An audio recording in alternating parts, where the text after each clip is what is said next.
Previously on the MT and Me. All right. Gaskets.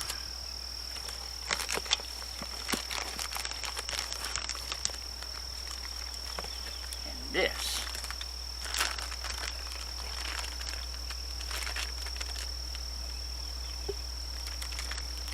Looks like the right machine.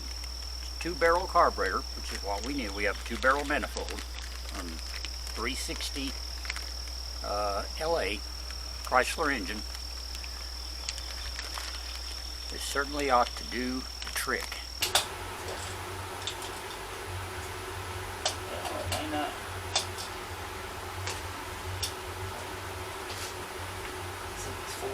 Yeah, I see those. One side lines up, the other side's not gonna, it's not wide enough apparently. Okay, well, we've made a big discovery here that I frankly wasn't expecting to make, but glad we found out now. Now you're actually lining up with the holes in the middle, not the post, right? Exactly, yeah. Using these points to center. You're going to draw off the inside of that hole too, right? We get the outside, the inside, and also each individual corner piece. So I'm going to start with those, as a matter of fact. First step is going to be to mark on the carb the areas that I need to trim out in order to expand the holes to fit the pegs that are on the manifold. You can see the cuts I made on all four corners. They look good. Using the little Zizit tool, it worked very well. Now here's my idea. We're going to take some good old JB Weld, which to my experience can fix just about anything metal, and fill in these gaps on the carburetor. Build them out enough that I'll have room to come in and drill those holes again. So, there we have it. Here, here, here, and down here. Now the question is going to be, have I put enough on there to give myself the additional room that I need?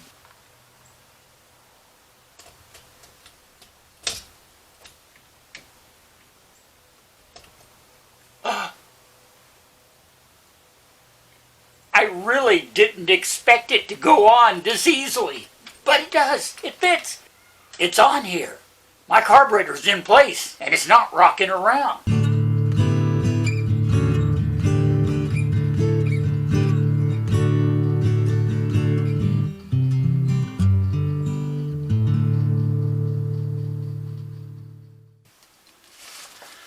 So, we're spending some time today getting ready to put the carburetor on Pearl's engine. We got a little prep work to do though first. I want to go in and clean off this manifold, the top part of the engine, just as well as I can get it clean. So I've got a series of little wire brushes, some rags, and everything else we need to try and scrape off the rust and the dust and get it as clean as possible. And then I might put some rust preventive on it. Let's see what it looks like when I finish.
Well, it looks like a lot of what I thought was rust was just gunk built up on the top of the engine. Because now, it's not looking too bad. You can actually see the blue paint job here again on the manifold. Everything else has come out pretty clean.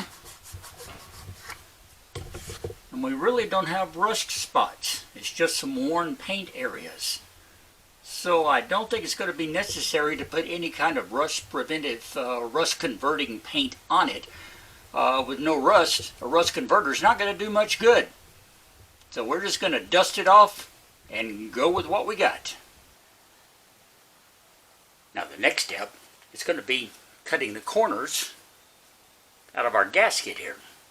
So we're going to go back to our template, which I have marked where the holes go. We'll line the gasket up with those holes, and then I can use the holes, the extra holes that were punched in the template, to snip just the right sections off the corner of the gasket so it'll fit between the screws, and hopefully fit snugly so that it's not going to move around any. Because one thing we don't want is the gasket or the carburetor shifting around once we tighten down those bolts. Got to get a good vacuum seal, of course. So, here goes.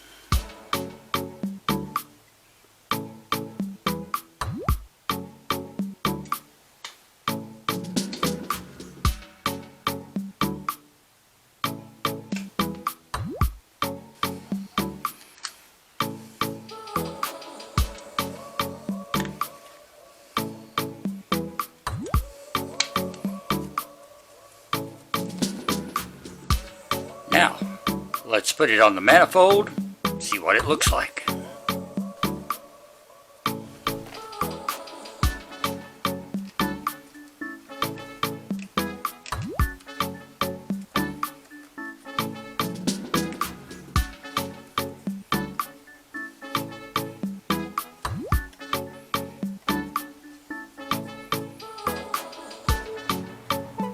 Needs a little bit of trimming right in here.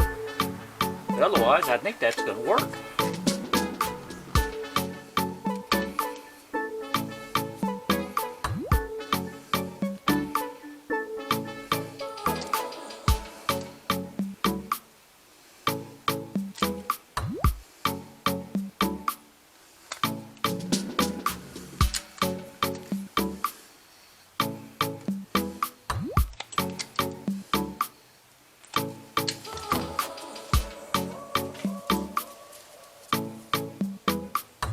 All right, take two.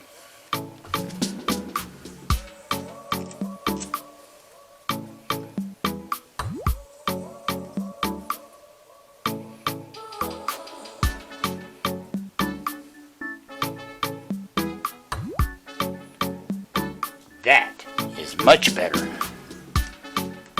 I think we're in business.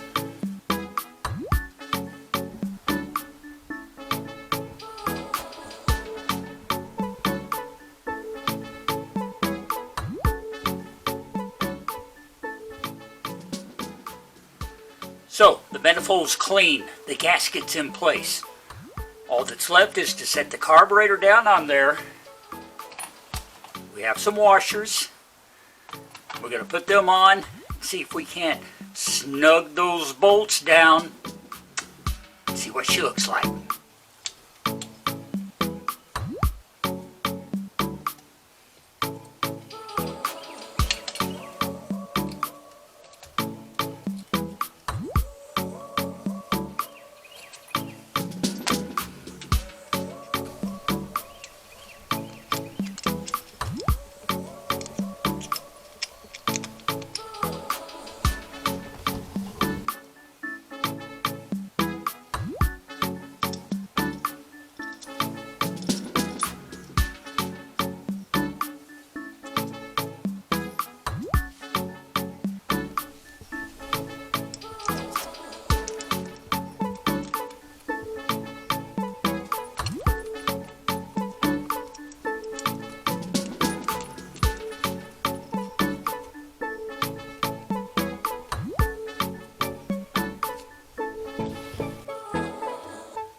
got all the bolts started. Now we just have to tighten them up.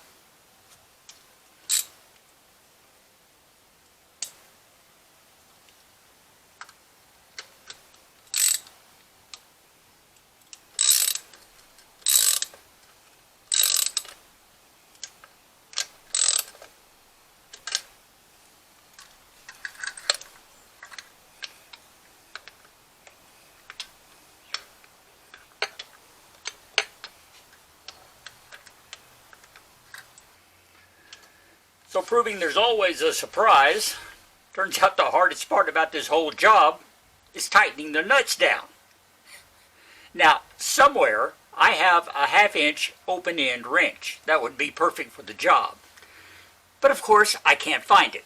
So I've been struggling along with a deep socket and a shallow socket and a pair of needle nose pliers to try and get these bolts snugged up. Well, they're snug now. They're not functioning tight, but they're on there. And more importantly, my carburetor is sitting on top of Pearl's engine, all fastened down like it should be.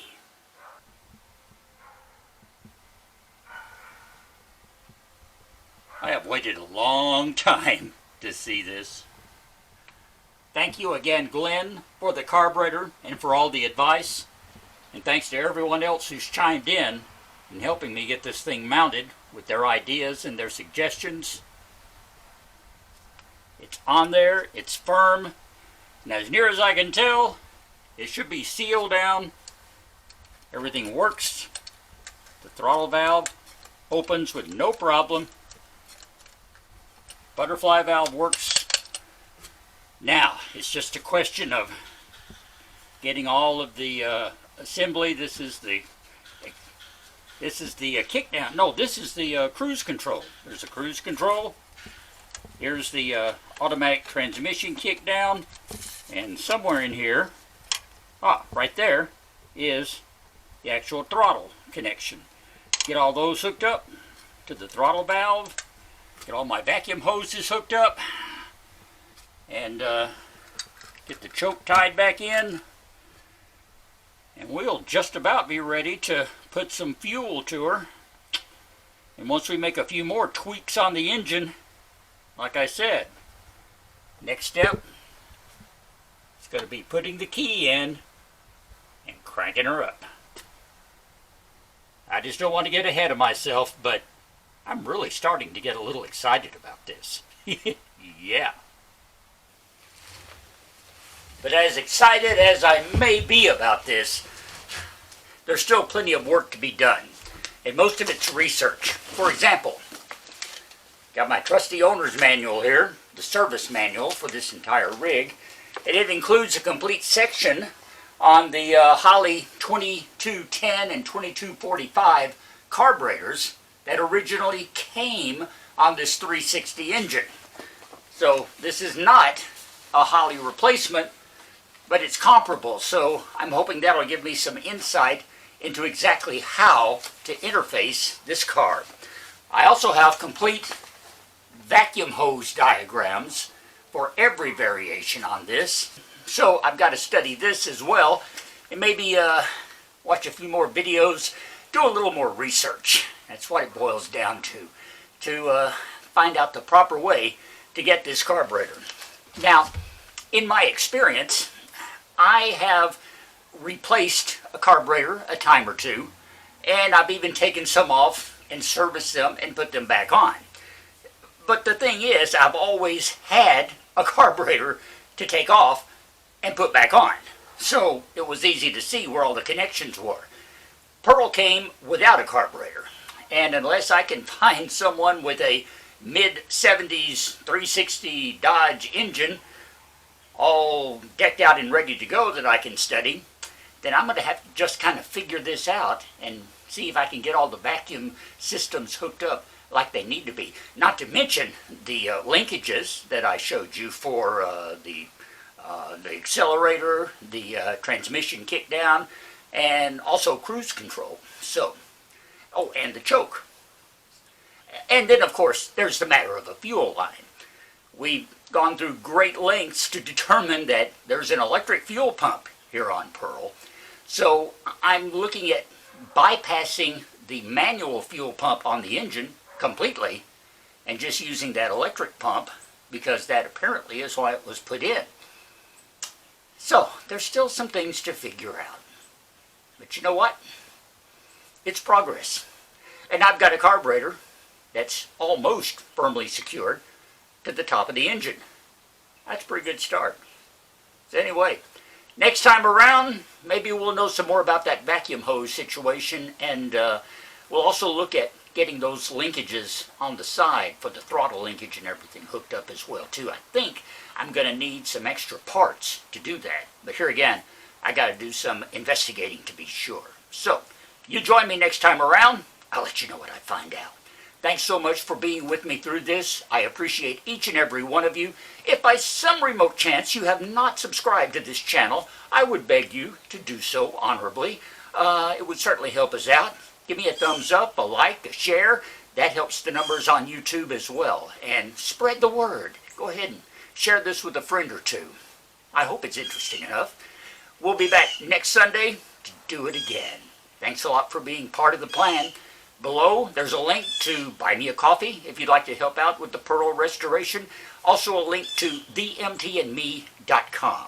If you're interested in the Mobile Traveler Corporation, which originally made Pearl, there's all kinds of great historical information about them on that website. Till next time around, I'm Russ. As always, thank you so much for watching. We'll talk later.